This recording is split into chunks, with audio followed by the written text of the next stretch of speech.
নমস্কার, আমাদের কৃষ্ণা টক্স বাংলা চ্যানেলে আপনাদের স্বাগতম। এখনকার আলোচনা তোমার জন্যই বেঁচে থাকা। বন্ধুরা, আমরা প্রায়ই ভাবি, আমি কেন এই পৃথিবীতে আছি?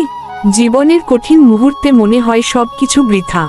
কিন্তু ভগবান শ্রীকৃষ্ণ আমাদের শিক্ষা দেন, প্রত্যেক মানুষ, প্রতিটি প্রাণ শুধুমাত্র তার জন্যই জীবিত। শ্রীমদ্ভগবদ্গীতায় বলা হয়েছে, যে ভক্ত নিজের সমস্ত কর্ম ও হৃদয় ভগবানের উদ্দেশ্যে নিবেদিত করে, তার জীবনই সার্থক।